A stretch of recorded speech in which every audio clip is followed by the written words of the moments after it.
아멘. 우리 오늘 성경 본문의 말씀은요, 계속해서 마태복음서입니다. 마태복음서 11장 1절로 19절까지의 말씀입니다.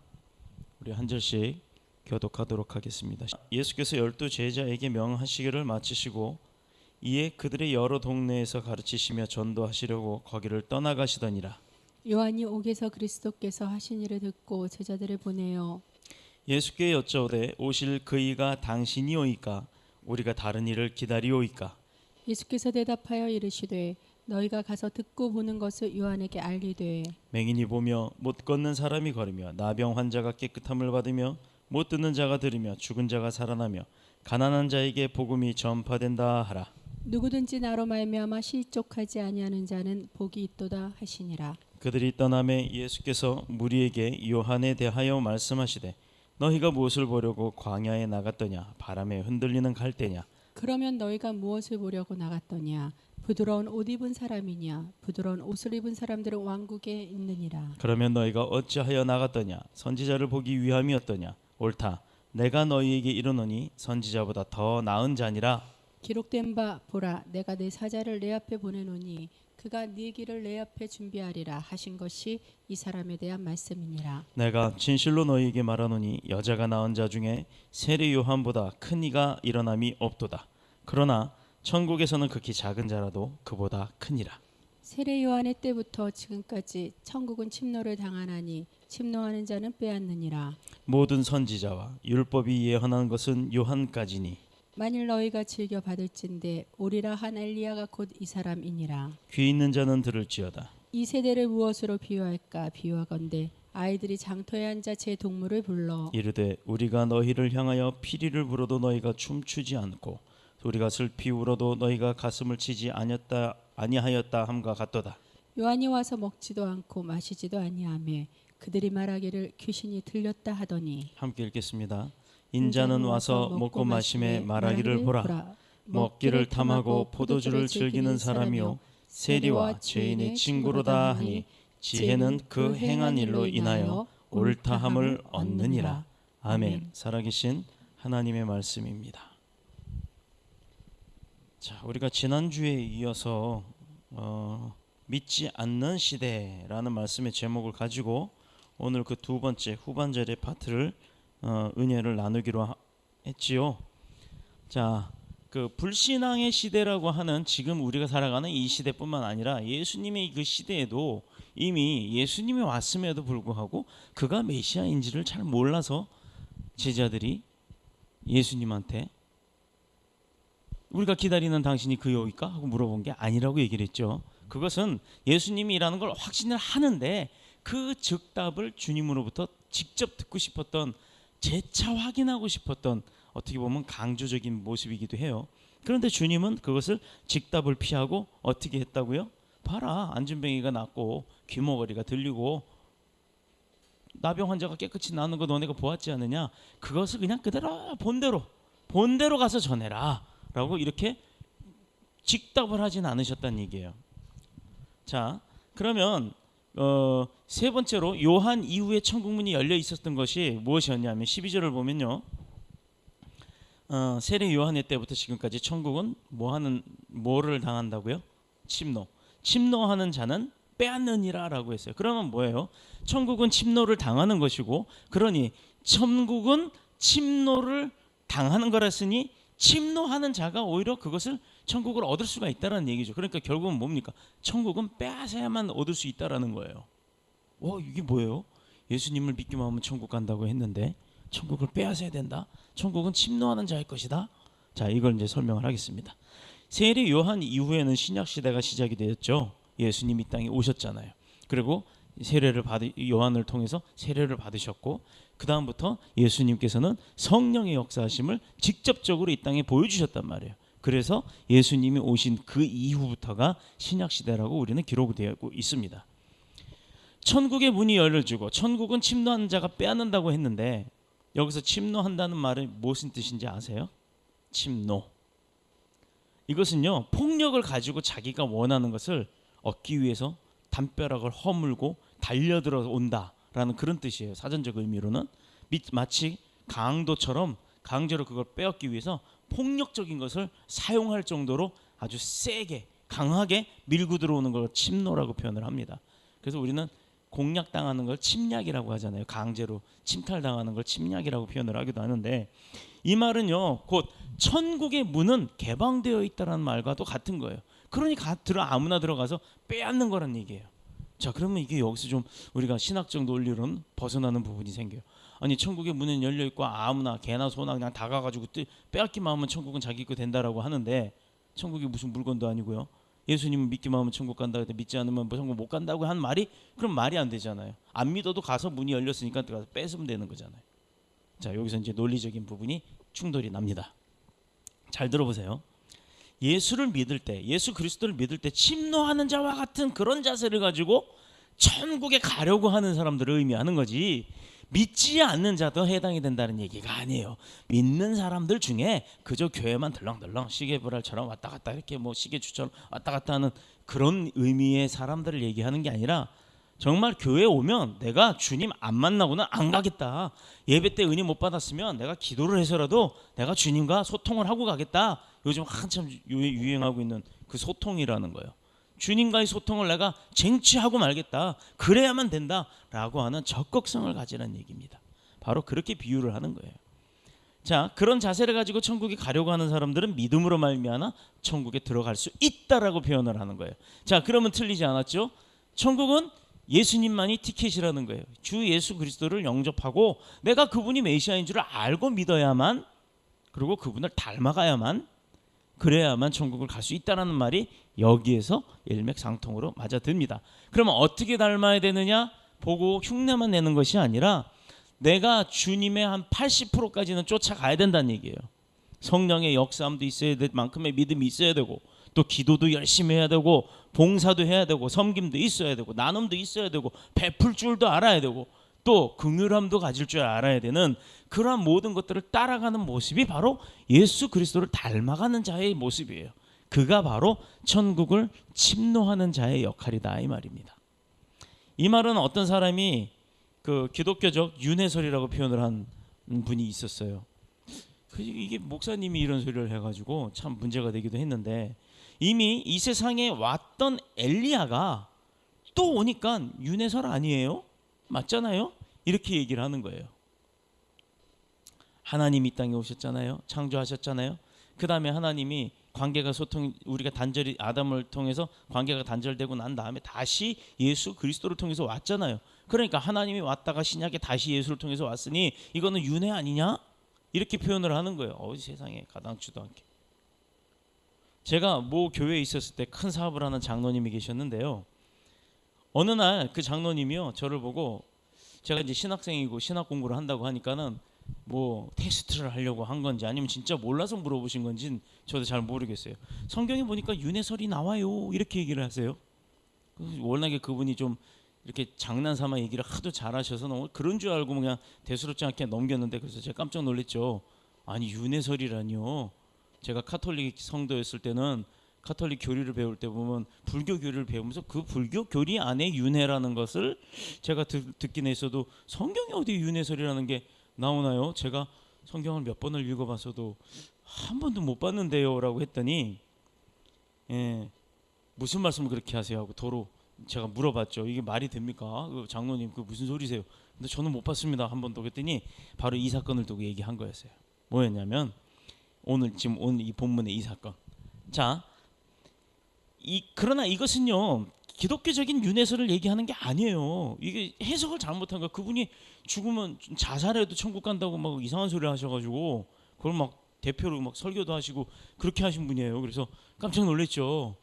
그럼 뭐 어떻게 되는지 모르겠지만 뭐 신학적으로 배우신 분이 아니기 때문에 그렇게 실수를 하실 수는 있습니다만, 그게 정설처럼 얘기하면 안 된다, 이 말입니다. 예수님께서 오리라 한 엘리야가 왔다고 하신 그 얘기는요, 엘리야의 심령과 능력을 가지고 세례 요한이 와서 사역을 한 것뿐이에요. 그렇죠? 성령의 힘을 얻은 세례 요한이 한 거지 세례 요한이 엘리야가 아니잖아요. 그리고 기독교적 윤회설이라고 그렇게 표현을 하는 것은 잘못된 견해입니다. 잘못 바라본 거예요. 성경을 자기 생각으로 보신 거이기 때문에 그건 참 틀린 겁니다. 있을 수도 없는 얘기예요. 성령 한 분이에요. 성령 하나님, 하늘 아버지 하나님, 성령 하나님, 예수 그리스도 하나님. 우리는 그렇게 믿잖아요. 그렇죠? 삼위일체의 하나님을 믿는 건데 그 삼위일체의 하나님 한 분 중에 성령 하나님이 세례 요한한테 임해서 그 능력을 세례 요한을 통해서 쓴 거란 말이에요. 근데 어떻게 그가 메시아입니까? 성령 하나님이 메시아죠. 그러면 성령 하나님, 그 다음에 하늘 아버지 하나님, 성령 하나님, 예수 그리스도, 이렇게 세 분이 다 우리는 하나인 삼위일체로 믿고 있는데 세례 요한이 메시아라 그러면 이건 엉뚱한 얘기가 되는 거잖아요. 자, 이제 이해되셨나요? 무슨 얘기인지? 예수님보다 먼저 왔다고 메시아가 아니란 얘기예요. 그 사람을 통한 성령의 역사함이 있었다는 거지. 그러니까 성령님 한 분이 하신 거잖아요. 예수님도 성령님도 하늘 아버지 하나님도 똑같은 분이란 얘기예요. 우리는 이 사상을 갖고 가야 됩니다. 장터에서 노는 아이들 비유를 통해서요, 오늘의 그 본문의 가장 핵심적인 내용을 살펴보도록 할게요. 16절 이후에 제가 읽습니다. 이 세대를 무엇으로 비유할까? 비유하건대 아이들이 장터에 앉아 제 동물을 불러 이르되 우리가 너희를 향하여 피리를 불어도 너희가 춤추지 아니하고 우리가 슬피 울어도 너희가 가슴을 치지 아니하였다 함과 같도다. 요한이 와서 먹지도 않고 마시지도 아니하며 그들이 말하기를 귀신 들렸다 하더니 인자는 와서 먹고 마시며 말하기를 보라 먹기를 탐하고 포도주를 즐기는 사람이요 세리와 죄인의 친구로다 하니 라고 이렇게 돼 있어요. 자, 보세요. 세례 요한이 먼저 왔잖아요, 예수님보다. 근데 그는 와서요 먹지도 않고 마시지도 않아요. 잔치집에 와서, 또 초상집에 와서도 안 먹고 안 마셔요. 근데 귀신 들려서 그 잔치집 음식을 먹지도 않고 슬픔도 안 나누고 기쁨도 안 나눴다라고 험담을 합니다. 그런데 이제 반대로 예수님이 그 다음에 오셨죠. 그런데 인자로 오신 예수님은요 와서 포도주도 먹고 잘 먹어요. 야, 주태백이야, 술이 들어간다 뭐 이렇게 노래하지 않다며요. 엄청 막 드시는 거예요. 근데 먹기도 하고 마시기도 해요. 그러면 세례 요한은 안 먹으니까 귀신 들렸다고 했던 사람들이 예수님이 와서 먹고 마시면 야, 그럼 제대로 하는 거네요, 메시아 맞네요, 이래야 될 거 아닙니까? 그런데 이번에는요 또 세례 요한 보고 안 먹는다고 귀신 들렸다고 한 사람들이 예수님 보고도요 포도주 먹고 마신다고 또 뭐라고 하는 거예요. 이게 사람들입니다. 이게 인생이에요. 이게 인생. 이게 세상 사람들의 시선이고 세상 사람들의 마음이요. 그러니 우리가 믿는 사람들이 아무리 열심히 해도요 사람이 실수 안 할 수 없잖아요. 믿는 사람들이 실수하면요 개독교라는 소리를 듣는 거예요. 그래서 어떻게 불가항력적으로 실수할 수 있는 거 있습니다. 근데 목사들이 성추행이나 하고 뭐 바람이나 피고 이거 목회자들이 그러면 되겠어요? 정신 못 차리고 교회 돈이 쌈짓돈 자기 돈인 양 막 뭐 외제차 사고 자녀들 다 외국 보내고 이것 때문에 지금 교회가 그렇게 욕을 먹는 거 아닙니까? 잘 보세요, 여러분. 목사 그 사람, 그 어떤 사람들 한 사람이 잘못이지 그 사람들을 뒤에 있는 예수님이 그렇게 시켰냐고요. 성령님이 그렇게 시켰어요? 하나님이 그렇게 시켰냐고요. 그 벌은 하나님 아버지로부터 그들이 받을 죄일 뿐이지 우리가 정죄할 필요 없다 이겁니다. 그냥 알아서 내버려 두세요. 벌 받는 건 그들이에요. 그러나 세상 사람들 눈에 비춰지기에 그런 사람들로 인해서 하나님 아버지가 욕먹잖아요. 제가 늘 하는 말 있죠. 죄는 네가 짓고 욕은 아버지 먹이냐, 이 소리요. 죄는 내가 짓고 왜 우리 아버지 욕 먹이냐 이 말입니다. 그래서 우리는요 믿음의 신실한 백성은 아버지 욕 안 먹이려고 사는 거예요. 아버지 욕 안 먹이게끔 사는 겁니다.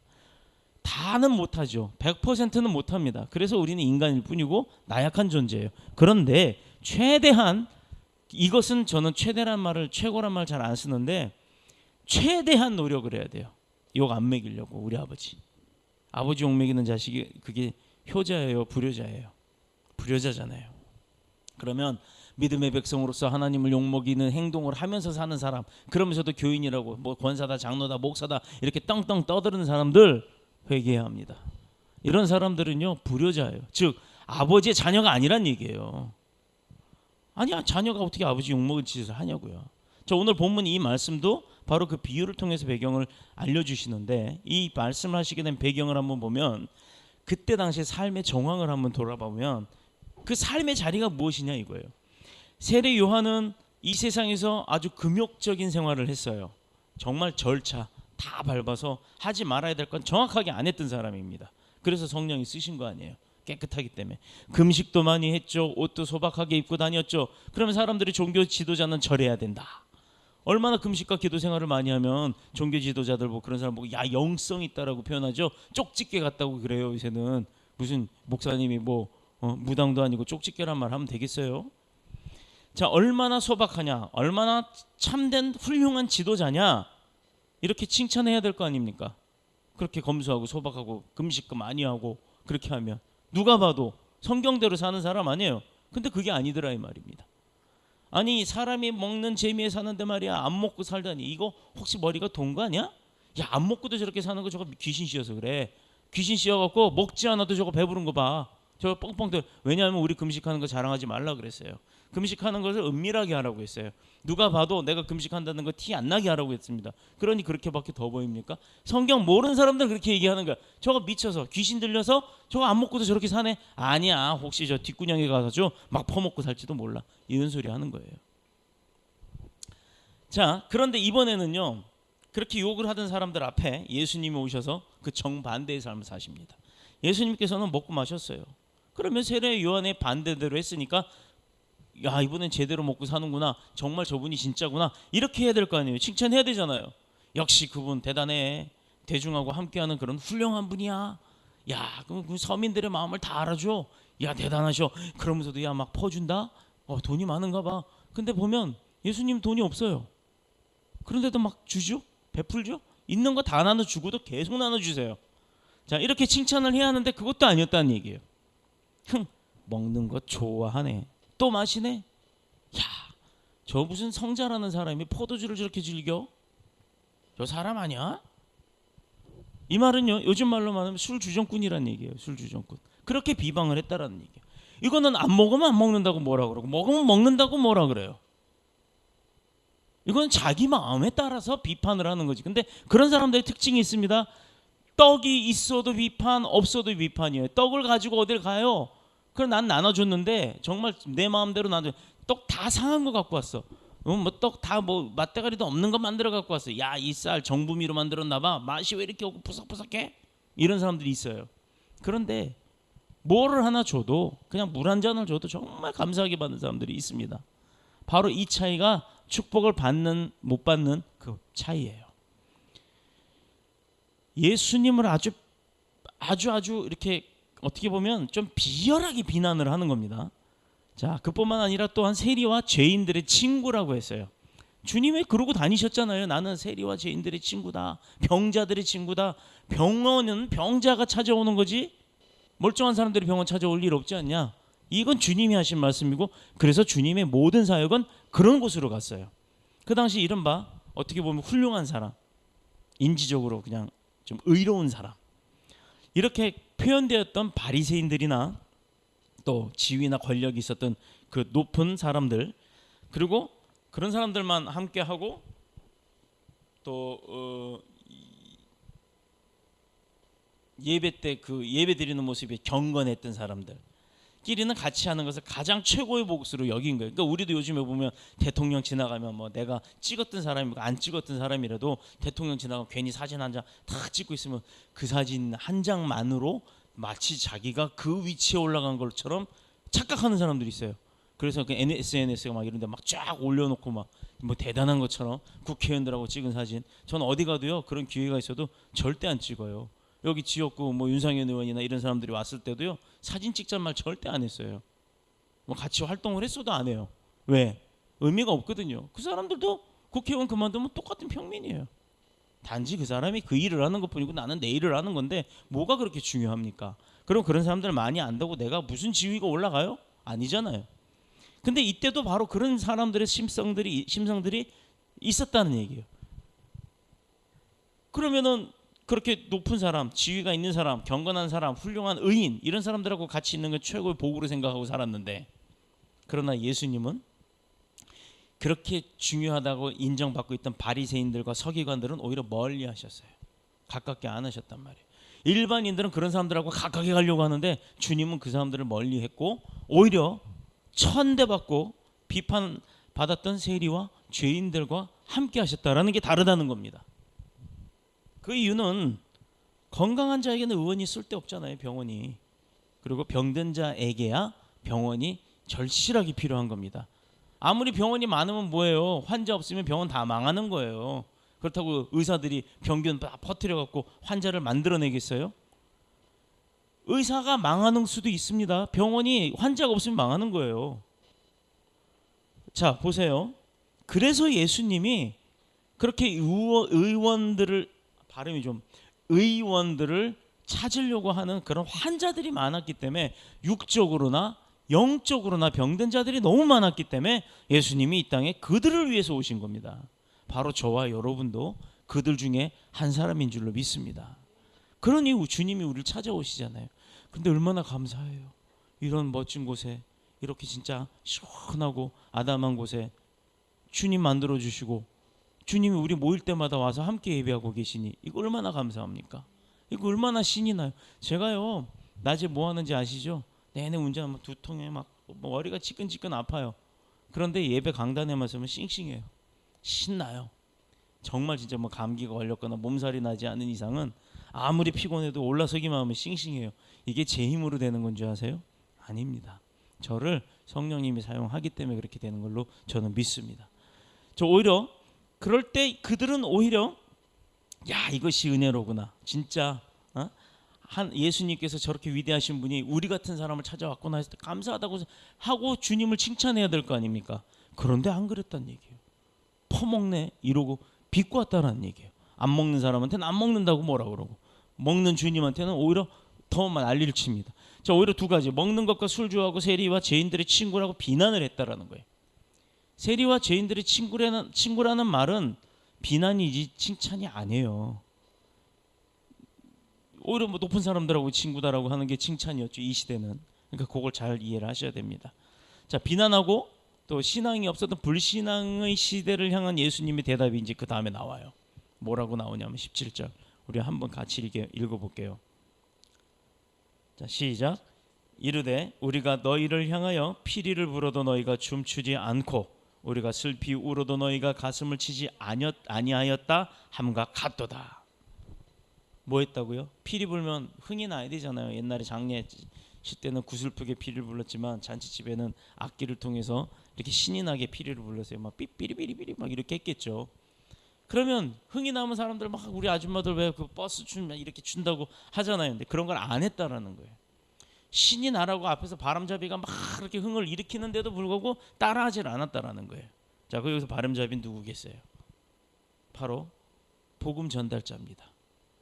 자, 이걸 비유를 하면 이게 어떻게 보면 쉬운 것 같으면서도 굉장히 이해하기가 어려운 난해한 부분들인데 그러나 그래서 이제 제가 아이들을 놀이를 한번 이렇게 직접 여러분에게 소개하면서 설명을 드려볼게요. 이 아이들을 비유를 했으니까 요즘 아이들 놀이를 보면요, 저 어렸을 적에 저는 아주 탄광촌 시골 깡촌에서 자랐기 때문에 저는 옛날 놀이를 안 해본 게 없어요. 학원 없죠. 갈 데 없죠. 학교 갔다 오면 내내 집에 아무도 없죠. 배고픈 거 싫으니까 동네 집에 돌아다니면서 그 집 밥 먹을 시간만 되면 눈치껏 다닙니다. 근데 그 밥 먹을 시간 맞추려면 어떻게 돼요? 밖에서 애들하고 놀아야 돼요. 막 놀다 보면 아무개야 개똥아 쇠똥아 밥 먹어라 하고 소리 질러요. 그럼 그때 갈 때 따라가요. 괜히. 왜? 저는 집에 엄마가 없었기 때문에. 어머니가 일을 뭐 이렇게 탄광에 일을 가면 어떤 날은 아침에 가고 어떤 날은 점심에 가고 어떤 날은 저녁에 가고 이렇게 해요. 그러니 집에 아무도 없으니까 아버지들이 있는 사람들은 엄마들이 다 집에 있거든요. 따라갑니다. 그럼 아 왔냐? 야 우리 밥 먹어. 너도 밥 안 먹었지? 같이 먹자가 이게 그냥 기본이에요. 시골은 다 그랬어요. 얼마나 인심이 좋은지. 아니면 저 아줌마 밥 한 공기만 좀 주세요. 그러면 빌려주세요도 아니에요. 주세요. 그러면 야 일로 와. 여기 앉아서 밥 먹자. 같이 먹어요. 아니면 차려주기도 합니다. 아들의 친구니까. 이게 초등학교 1, 2학년 때 이야기예요. 이게 79년 막 이때예요. 저 71년 2년 막 이때. 그러면 남자아이들은요 기껏 하는 게 뭐 여자아이들은 딱 한 가지예요. 한 가지. 다방구라는 거 하나 하고 그 뭔지 모르겠지만 모르실 거예요. 다방구라는 거 하나 하고 고무줄. 그 고무줄이 좀 귀하긴 했어도 고무줄 놀이하고 그 공기놀이라고 하는 거 돌멩이로 하는 그게 고작이었고 남자아이들은요 땅 따먹기 이렇게 돌멩이 탁탁 쳐갖고 줄 거갖고 하는 땅 따먹기 하고 나무 막대기 이렇게 탁 쳐갖고 하는 자치기라는 거. 그 다음에 이제 조금 겨울에는 명주실에다 유리가루 같은 거 풀 발라가지고 이렇게 연 싸움하는 연날리기 같은 거, 그게 다였어요. 장난감이 별로 없었던 게 아니라 아예 없었죠. 그런 겨울에는 조금만 춥지만 추워도 모여요. 애들이 왜? 갈 게 없으니까, 할 게 없으니까 어디로 모입니까? 이제 가을에 추수하고 난 볕단 쌓아놓은 볏짚 사이로 그 집단 안으로 들어가서 그 안에서 이런 얘기 저런 얘기하고 고구마 구워온 거 이런 거 먹어가면서 놀기도 합니다. 그런데 아이들이 노는 걸 가만 보면요, 그 중에 한 아이가 이런 말을 해요. 숨바꼭질할 사람 여기 붙어라. 이거 기억나요? 이거 다 어디 갔어? 이거 다 어디 갔어 지금? 그거 하면요, 너도 나도 이 위에 손을 다 잡고 붙는 거예요. 그거 기억날 거예요. 자, 그러면 이제 그때 순례를 정하고 규칙을 정합니다. 그럴 때 거기서 함께 휩쓸리지 않는 애들이 꼭 있어요. 꼭. 나는 잘 못 뛰어. 그리고 나는 어려. 뭐 그래서 깍두기라고 표현도 하기도 하고. 자, 사회성이 부족하다든지 조금 뭔가 의기소침해 있는 아이들은 거기에 못 껴요. 못 끼는 거예요. 조금 적극적이고 활동적이고 활발하고 그 지역을 잡고 있는 애들은 다 붙습니다. 자, 그때 안 놀면 그때 뭐라고 하냐면 우리하고 안 노는 놈은 도적놈, 이렇게 얘기를 해요. 그럼 도둑놈이 되기 싫어서 억지로 나오는 거예요. 가서 손을 맨 위에 붙입니다. 자, 이것과 똑같은 얘기예요. 당시 아이들 놀이 가운데도 결혼식 놀이, 장례식 놀이 이런 게 있었어요. 지금 제 얘기가 아니라 예수님의 이 시대. 자, 아이들이 모이게 되면 그 중에 한 아이가 말합니다. 야, 우리 결혼식 놀이 하자. 그러면 아이들이 나도 붙여줘. 나도 할래 이렇게 하면서 누구는 뭐 리더격이 내가 너 신랑해, 너는 신부해, 너는 뭐 장인하고 넌 뭐하고 구경꾼, 심부름꾼 뭐 다 이제 그 역할을 분담합니다. 그런데 아이들이 자기의 역할에 따라 함께 즐겁게 노는데 어른 흉내를 내는 것이 아이들이잖아요. 아이들이 어른이 아니기 때문에 결혼식을 하고 뭐 그런 놀이를 해도 아이들이 어른 흉내를 내는 거잖아요. 근데 이때 여기서 함께 끼지 못한 아이들 보고 비난을 하는 거예요. 그 노는 애들이 여기서 말하는 그 비난받는 것이 바로 잘못됐다라는 거예요. 그 놀이를 같이 끼지 않은 애가 뭔 잘못을 했습니까? 쉽게 말씀드려서 세례 요한은 와서 먹지도 않고 마시지도 않았더니 귀신 들렸다고 비난을 했고요. 그 다음에 예수님이 와서 잘 먹고 잘 마셨어요. 그랬더니 속된 말로 뭐 처먹기 좋아하고 술 퍼먹기 좋아하고 이렇게 막 아주 못된 사람들 비아냥할 때 우리 그런 표현을 하잖아요. 바로 그렇게 표현을 하는 거예요. 그런데 그것도 모자라서 세리와 사람들이 치지도 않는 죄인들의 친구라고 스스로 얘기를 한다는 거죠. 그들하고만 어울려 다녀요. 그러니까 비난하고 저러니까 비난하고 이래서 비난 저래서 비난. 도대체 그들이 길가에서 노는 아이들하고 뭐가 다르냐 이 말입니다. 자기하고 패거리 안 맞는다고 왕따 시키는 거하고 똑같은 거죠, 요즘 말로는. 자, 이 아이들이 그렇게 비난을 하고 왕따 시킨 이유가 뭐냐면 또 다른 모습 중에는 아이들이 그 놀이를 하다가 서로 싸우는 경우가 생겨요. 뭐 의견 충돌이 있거나 아니 내가 이거 했는데 아니라니까 너 안 쳤다니까 막 이렇게 해서 이제 심리가 붙습니다. 대부분 두 가지 일 때문에 싸워요. 하나는 왜 너만 맨날 신랑하냐 이쁜 쟤랑, 나도 신랑할래, 이번엔 내가 할 거야 뭐 이러면서 그런 배역에 관해서 불만을 갖고 힘센 놈이 때려가지고라도 그걸 쟁취하려고 합니다. 그 역할 싫다 이거예요. 내가 왜 이런 거야. 어떤 이제 장례놀이 같은 경우는 시체 역할이 있어야 될 거 아니에요. 누가 시체놀이 하고 싶겠어요. 또 어떤 아이들은 배역에 대한 불만을 이제 이야기를 하는데 너는 뭐 하라고 시키니까 네가 뭔데 그거 시키냐, 뭐 이렇게 이제 싸우는 거예요. 그렇게 배역이나 배역자에 대한 불만, 너 뭐 해라 이렇게 한 그 사람한테 대한 불만, 이런 게 생겨서 그 자체 놀이를 안 하려고 막 이렇게 나 안 해, 니들끼리 놀아 안 해, 이런 사람도 있어요. 분명히 있었어요. 근데 본문에서 예수님께서 말씀하시려고 하는 그 요점은 이 시대 사람들이 마음이 그 얼마나 완약해졌는지, 이러면 이런다고, 그러면 그런다고, 저러면 저런다고 그런다는 거예요. 피를 불어도 춤을 추지 않고 너네 즐겁게 즐겨라라고 해줬는데도 멍석 깔았는데도 안 논다 이 말이에요. 애곡하며 가슴을 치지 않는다는 겁니다. 장례 때도. 여러분들 마찬가지 아니에요? 교회에서 열심히 봉사하고 여러 가지 일을 하면요, 그렇게 한다고 뭐라고 한 사람들이 있어요. 뒤에서 그 소리가 이제 목사님들한테는 들려요. 저거 말이야 목사한테 잘 보이려고 그래. 장로 투표 이제 곧 하니까 장로 나오려고. 그때 저 진짜 아이러니하게 어떤 장로님 후보자 나와서 자기 자랑 하려니까 자기 자랑은 안 하고 자기 와이프 자랑하는 장로님도 보긴 봤지만, 자, 이제 이번에는 뭐 저 사람 권사 되려고 갑자기 저렇게 있잖아요. 어깨 힘주고 막 이것저것 봉사한다고 막 다소 나서고 막 이래 막 이런 이야기를 한 사람들이 있습니다. 그래서 교인들이요, 목사 사택을 찾아올 때는 마치 도적질하는 것처럼 몰래 사람들이 안 볼 때 그렇게 찾아오는 사람들이 있어요. 살짝 왔다 살짝 가나, 심지어 목사님 우리 앞집으로 이사 오세요 이렇게 하는 사람들. 그 사람들이 뭐 왜 그러겠어요? 뭐가 좋아서 자기가 주선해서 목사 집을 막 소개해주고 이렇게 하겠습니까? 시대적으로 뭔가 의로운 사람, 목사는 그래도 좀 어렵죠. 그러니까 의로운 사람과 같이 친하게 지내려고 했던 그런 부분들이 있는 거죠. 근데 그 사람의 심리적 마음 가운데는요, 그 목사랑 친하게 지내서 교회 안에서 뭔가 하나 하려고, 그런 게 없지 않아 있었겠죠. 뭐 누구를 지칭하는 것은 아니에요. 그러나 이제 이 시대적 상황을 봤을 때 그런 사람이 있었다는 얘기입니다. 그래서 목사와 교인의 관계는요, 어떻게 보면요, 한 가족 관계예요. 목사가 교인의 상황 모르는 게 아니잖아요. 기도를 해야 되고 또 기도를 하다 보면 다 알게 됩니다. 근데 어려운 일이 있을 때 함께 기도하고 함께 의논하고 하는 것이 부끄러운가요? 목사한테 얘기하면 목사가 다른 사람한테 그거 다 소문 퍼뜨리나요? 안 퍼뜨리거든요. 그런데 분위기가 이상한 거예요. 우리 교회는 물론 안 그렇습니다만 세상이 그렇다는 거예요. 세상이. 그리고 또 어떤 교회도 그렇게 할 때가 있었습니다. 자, 오늘 본문이 우리에게 주는 교회는요, 첫 번째로가 불신앙, 그러니까 믿지 않는 시대, 불신앙의 세대는 그 특징이 어떻게 보면요, 이렇게 부침개 뒤집듯이 후딱후딱 뒤집는다는 거예요. 죽을 듯 한다는 거예요, 변덕이. 그래서 뭘 한다고 했다가도 안 한다고 그러고, 하려고 하다가도 안 하려고 그러고, 가려고 그러다가도 안 가려고 그러고, 이게 변덕이 죽을 듯 한다고 하는 그런 교훈이에요. 자, 죽이 어떻게 끓어요? 죽 끓여 보신 분 알죠? 소뚜껑이 들썩들썩하고 보글보글 합니다. 근데요, 이거 오죽하면 죽을 듯 한다는 표현이 말이 나왔냐면, 저도 한번 죽을 끓여본 적이 있어서, 우리 강도사님이 입원을 한 적이 있어서 그때 내가 죽을 한번 인터넷을 보고 흉내를 내다가 홀라당 다 해먹은 적이 있어요. 그래서 자꾸 웃음이 나오는데, 이 세상이 믿지 않는 시대가 바로 그렇다는 거예요. 뭐 어떤 사람이 몸매가 날씬하면 야 예쁘다, 몸매가 좋다 그럽니까? 그렇게 칭찬해요? 안 그래요. 안 그래요. 눈으로는 보고 속으로 마음으로 야 이쁘다라고 할지는 모르겠지만 세상의 성격이 얼마나 나쁘게 살도 안 쪄. 승질 더럽잖아. 날카로우니까 저 스트레스가 쌓여갖고 저 먹어도 살 안 쪄서 저 모양이야. 이렇게 얘기하는 사람도 있다라는 얘기예요. 그러면서 흉을 본다는 얘기예요.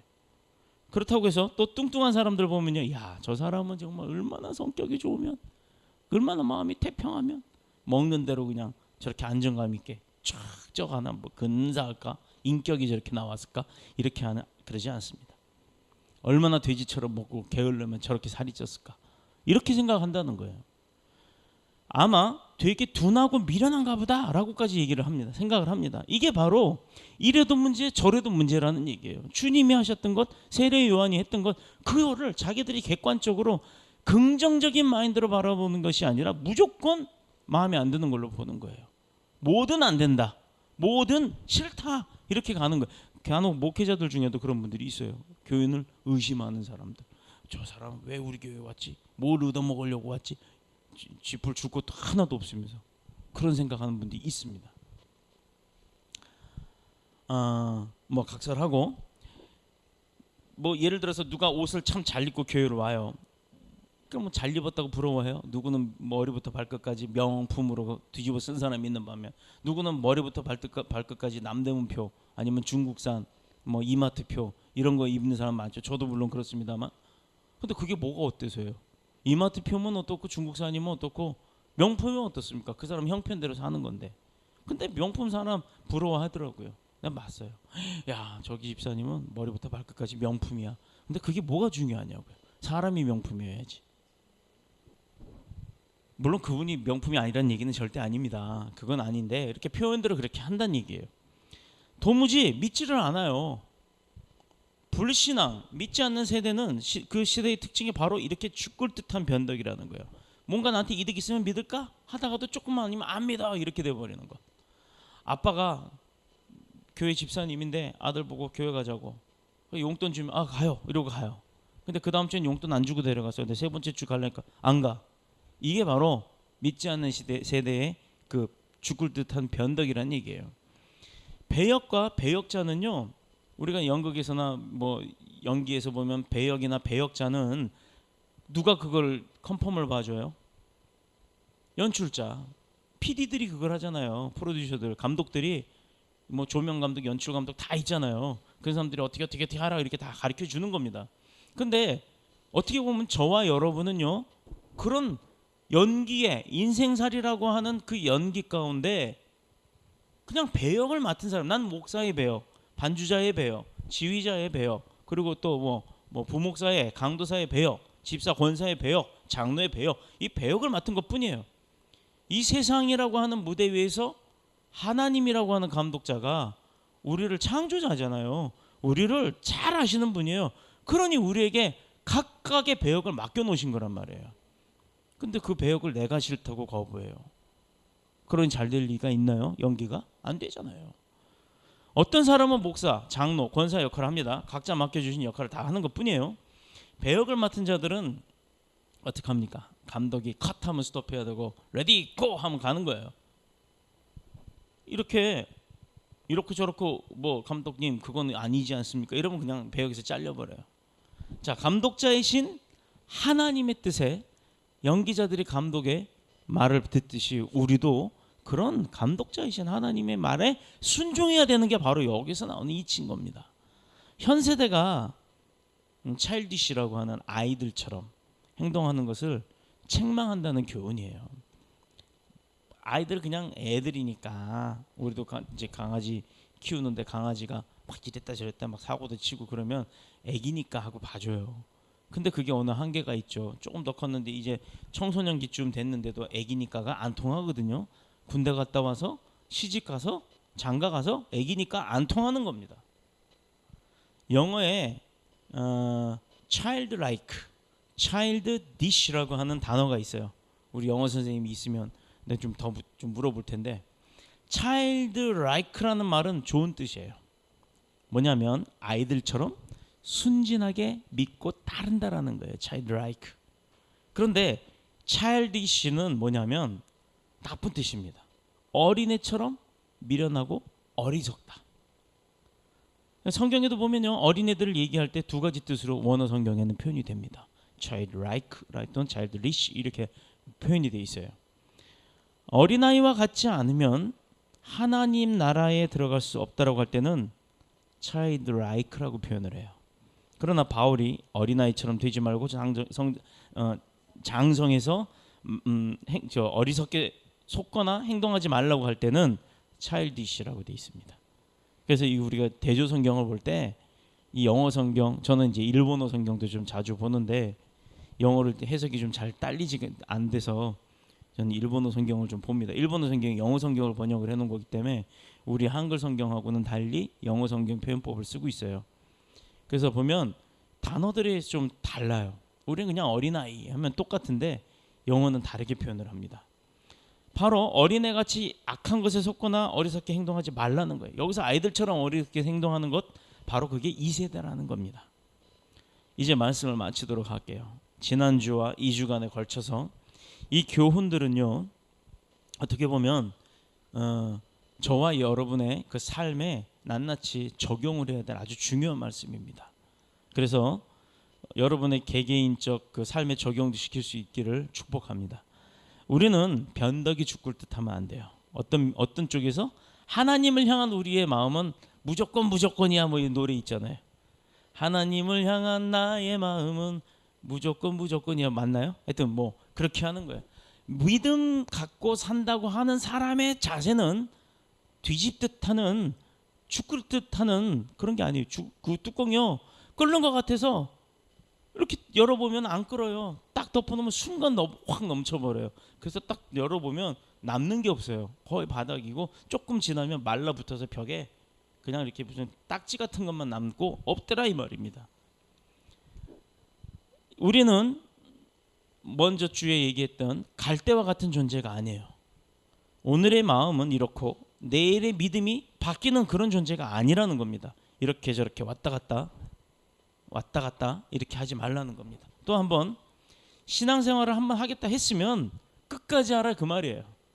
한 번 마음 먹었으면 죽든 살든 어차피 죽는 건 한 번이에요. 끝까지 믿고 가는 겁니다. 또한 여러분이 지금까지 여러분이 스스로가 감당하고 있었던 그 귀한 배역이에요. 이 세상의 인생, 이 세상의 이 지역, 이 세상의 이 교회, 이 세상 가운데 포함되어 있던 우리 가족 중에 나라고 하는 이 구성원의 배역은요, 그 사람 아니면 못하는 거예요. 누가 나 대신 해줄 수 있는 게 아닙니다. 내 집안에서 예를 들어서 내가 우리 집안에서 가장인데, 목사이기 이전에 가장인데 가장의 배역을 버리고 없어져 버렸다고 쳐봐요. 우리 집안은 어떻게 됩니까? 또 아내, 엄마의 역할이 없어져 버렸다는 치고, 그러면 집안에 엄마가 없으면 어떻게 됩니까? 아유 신났어, 아빠 재혼하면 되지, 이거예요? 그거 아니잖아요. 저희 사촌 형이 저처럼 경찰관을 하다가 이제 은퇴를 앞두고 명예제대 전역을 했어요. 그 퇴직을 했는데 그 이유가 형수님이 집에서 빨래를 하고 이렇게 화장실에서 빨래를 하다가 아 유진 아빠 나 좀 머리가 아픈 것 같아 그러더래요. 그래서 어디가 그렇게 아파 그러면 이렇게 좀 만져주고 이제 쉬는 날 그리고 있더니 아 이렇게 좀 이따 빨리 요거 마저 해놓고 좀 쉬어야지 그랬대요. 그래서 그냥 좀 쉬라고 빨래 이따 해 이제 이러고 나왔대요. 근데 조금 이따 아무 소리가 안 나서 가봤더니 쓰러져 있더라는 겁니다. 화장실에서 빨래를 하다 말고. 아니 세탁기 놔두고 왜 빨래를 하냐고요. 근데 솔직히 공무원들 가정이 다 그래요. 빨래를 하다가 쓰러졌어요. 근데 그 길로 사망을 했습니다. 말 한마디 못 나눠보고. 얼마나 애틋하게 사랑을 했던 부부인지 몰라요. 제가 잘 알죠. 근데 벌써 한 10년 가까이 지나가요. 아이들이 다 장성을 해서 대학을 나와서 큰 컴퓨터 회사에 지금 취직을 하고, 큰 아들은, 작은 아들은 군대까지 갔다 와서 이제 취업을 준비하는 대학생입니다. 아이들 다 키워놓고 나니까 적적하잖아요. 며칠 전에 제가 전화를 해서 형 이제는 좀 때가 많이 지났는데 재혼 한번 생각해보는 게 어때? 좋은 사람들하고 그거 어떻게 언제까지 혼자 살아? 그랬더니 아유 나야 좋지. 근데 아유 애들이 있어서 이게 아빠의 마음이더라 이 말입니다. 뭐 한 남자 같으면 아 여자 새 여자 얻으면 얼마나 좋아요. 근데 그 마음이 없는 거예요. 아유 나는 좋은데 아 애들도 있고 아 애들이하고 곧 장가가고 시집가면 그만이지. 내가 애들한테 얘기해볼까? 아 그냥 뭐 때 되면 되겠지. 그냥 내비둬. 이렇게 얘기하시더라고요. 그 형님의 아버지가 저희 외삼촌 외숙모예요. 전화를 드렸어요. 언제까지 형 저렇게 두실 겁니까? 좋은 사람 있으면 내가 기도하면서 한번 좀 알아볼까요? 그랬더니 부모님 입장은 또 그게 아니에요. 아이고야 고맙다. 제발 좀 그거 어떻게 좀 해줘봐라. 이렇게 얘기를 하세요. 경상도 분들이라 그렇게 표현하면 이거 대단한 거거든요. 그래서 저도 계속 기도 중에 있습니다만 바로 그런 문제예요. 자기의 역할이 빠져나가고 나면 그 빈자리가 굉장히 크다는 겁니다. 그런데 그렇게 사망이나 소천을 통해서 하나님의 쓰임이 끝난 것이 아니라 내가 스스로 그것을 버린다는 것, 내가 내 믿음의 자리, 하나님이 나한테 맡겨준 그 배역을 버려버린다는 것은 이것은 얼마나 어리석은 일이겠어요. 한 번 신앙생활을 하겠다면 끝까지 하는 것, 그것이 중요합니다. 또한 여러분이 지금 하고 있는 그 배역에 불만이 있다 할지라도 하나님 앞에 기도하세요. 이것을 가지고 누가 이렇다 저렇다 불평하고 문제 일으키지 말고, 때로는 배역이 좀 마음에 안 들어도 하나님께서 그 배역을 어떻게 쓰실지 모르잖아요. 그건 내가 알 수 없는 거예요, 미래는. 그래서 때로는 배역이 마음에 안 들어도 하나님 앞에 순종하고 하나님 앞에 기도하며 나가면요, 그 배역에 하나님이 큰 복을 부어주실 줄로 믿습니다. 그리고 현 세대는 참으로 어린애와 같은 세대에 살고 있어요. 쏜다 안 쏜다 바로 옆에 위에 나라가 그러잖아요. 이렇게 어린애들의 나쁜 점이 뭐냐면 남을 이해하려고 하지 않는다는 것. 나만 봐, 내 것만, 나만 이라는 걸 하고 있다는, 자기만 생각한다는 것. 그래서 예수님께서 이것을 책망하셨어요. 사랑하는 성도 여러분, 피리를 불어도 춤추지 아니하고 애곡하여도 가슴 치지 아니하는 주님께서 한탄하신 세대가 바로 우리가 살아가는 이 세대가 아니겠습니까? 우리들은 세례 요한도 보지 못했어요. 또 여자가 낳은 자 중에 가장 큰 자인 세례 요한도 보지 못했고 주님의 십자가, 부활, 승천을 알고 믿게 하셨어요. 요한을 보지 못했어도 요한이 보지 못한 그것을 우리는 보고 알고, 보지 못했어도 알고 있단 말이에요. 가르쳐 주셨기 때문에. 이제 바라기는 우리들이 어린아이와 같이 행했던 그런 모든 지난날의 과거의 행동들을 이제 다 잊어버리고 그만두고 그리스도 안에서 믿음으로 장성한 분량에 충만한 데까지 이르러서 정말로 주님께서 우리에게 무엇을 명령하시든지 감사하고 순종하는 성숙한 신앙인이 되시기를, 믿음의 백성이 되시기를, 믿음의 종이 되시기를 예수님의 이름으로 축복합니다. 축원합니다. 변덕쟁이 신자가 되지 말고 말씀 위에 굳게 자리 잡는, 반석 위에 튼튼한 집을 짓는, 흔들리지 않는 신앙의 소유자가 되시기를 다시 한번 그리스도이신 예수님의 이름으로 축복합니다. 축원합니다. 기도드리겠습니다. 주의 집에 영광이 가득해